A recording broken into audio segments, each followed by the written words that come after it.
মার্কিন সর্বোচ্চ আদালতের রায় অনুসারে কার্যকর থাকার সুযোগ নেই বহুল আলোচিত ট্রাম্পের রেসিপ্রোকাল বা পাল্টা শুল্ক চুক্তি। বিপরীতে এবার বিশ্বের সব দেশ থেকে আমদানিকৃত পণ্যের উপর নতুন করে 15% শুল্ক আরোপের ঘোষণা দিয়েছেন প্রেসিডেন্ট ট্রাম্প। বিশ্লেষকরা বলছেন, ট্রাম্পের এমন অস্থিরতায় অনিশ্চয়তার ঝুঁকি থেকেই যাচ্ছে।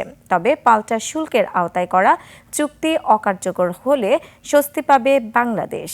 সাদাত হাবিবি সেতুর রিপোর্ট। নায়াসিনামাইড ও স্যালিসাইলিক সমৃদ্ধ লিলি ফেস ওয়াশ যা ফেসের ডেড স্কিন সেল দূর করে দেয় দ্বিগুণ ফাস্টার ব্রাইটেনিং। শেষমেশ নিজ দেশের কোটি বড় বাধা হয়ে দাঁড়ালো ডোনাল্ড ট্রাম্পের শুল্ক যুদ্ধে।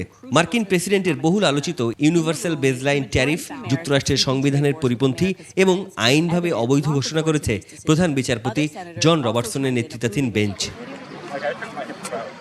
এই রায় কেবল আমেরিকার অভ্যন্তরীণ বিষয় নয়, বরং এর উপর নির্ভর করছে বিশ্ব অর্থনীতির উত্থান পতন। বাজার ধরতে সব দেশই বোয়িং মার্কিন খাদ্য সেবা পণ্য কেনার শর্ত মেনে নেয়, স্বাক্ষর করে দেশটির সাথে নানা ধরনের বাণিজ্য চুক্তি। এসব চুক্তি কি এখন কার্যকর থাকবে, এমন প্রশ্নই উঠছে। ইন জেনারেল বলা যায় যে যেহেতু আমাদের সবার ট্যারিফ সমান হয়ে গেল, তো সেই ক্ষেত্রে আমাদের 19% যেসব অনেকগুলো কঠিন আমাদের চুক্তি আমরা করেছিলাম, এইসব চুক্তি মানার বাধ্যবাধকতা এখন আর নাই বলে আমি বিশ্বাস করি। পাল্টা শুল্ক যদি আপনার আমেরিকান আদালত যদি স্টপ রাখে, যদি এটা অবাঞ্ছিত ঘোষণা করে, যদি এটা অবৈধ ঘোষণা করে, তাহলে আমি যে বাণিজ্য চুক্তি করছি সেই চুক্তিটাও আমার ইনভ্যালিড হয়ে যাবে। অনেক দেশের মতো বাংলাদেশের জন্য বড় মাথা ব্যথার কারণ ছিল ট্রাম্পের এই শুল্ক নীতি। কারণ একক দেশ হিসেবে বাংলাদেশের তৈরি পোশাক খাতের সবচেয়ে বড় বাজার আমেরিকাই। স্নায়ুর উপরে এত চাপ নেওয়া যাবে না। আমাদের যারা রপ্তানিকারক তারা তো প্রযুক্তিমূলক পণ্যেই তারা রপ্তানি করছে। আমাদের এখন হায়ার এন্ডে কাজ করতে হবে, ভ্যালু অ্যাডেড প্রোডাক্ট করতে হবে, আমাদের ফ্যাব্রিকেশন যেটা আছে ম্যানমেড ফাইবারের দিকে যেতে হবে। যে দামটা আমরা দিচ্ছি সেটা তো একটা লুক্রেটিভ প্রাইস। এটা সবাই তো এত কম দামে আসলে এই এত ভালো মানের পণ্য দিতে পারে না। তো সুতরাং এটাই আমাদের স্ট্রেংথ।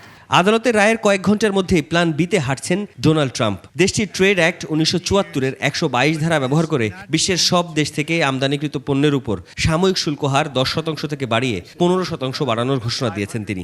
তাই হাইকোর্টের রায়ে ট্রাম্প শান্ত হবেন এমন না ভেবে বরং প্রস্তুতির পরামর্শ অর্থনীতিবিদদের।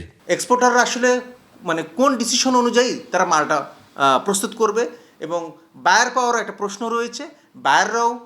আমেরিকান বায়াররাও তারা প্রস্তুতি গ্রহণ করবে যে হোয়াট টু ডু ডিসিশন। আমি মনে করি যেটা আমাদের জন্য একটা সুযোগ যে এখন এই চুক্তিটা সংশোধন করা যায়, এবং এটি সংশোধন করার জন্য খুব দ্রুত আসলে আমাদেরকে লিখতে হবে বা আসলে কমিউনিকেট করতে হবে টিকফার সঙ্গে এবং মার্কিন যুক্তরাষ্ট্রের যে বাণিজ্য দপ্তর তাদের সঙ্গে যত দ্রুত আমরা এটা নিয়ে যোগাযোগ করতে পারবো ততই আমাদের জন্য ভালো। মার্কিন বাজার ধরে রাখতে এটিআর চুক্তির আওতায় বাংলাদেশকে মার্কিন যুক্তরাষ্ট্র থেকে বিপুল পরিমাণ তুলা, সয়াবিন, রাসায়নিক পণ্য, চিকিৎসা সরঞ্জাম, আইসিটি সামগ্রী, জ্বালানি পণ্য সহ নানা পণ্যের পাশাপাশি বোয়িং বিমান কিনতে সম্মত হতে হয়। অনেকে এই চুক্তিকে অসম এবং জবরদস্তিমূলক হিসেবে সমালোচনা করেন। সাদাত হাবিবি সেতু, 21 টেলিভিশন, ঢাকা।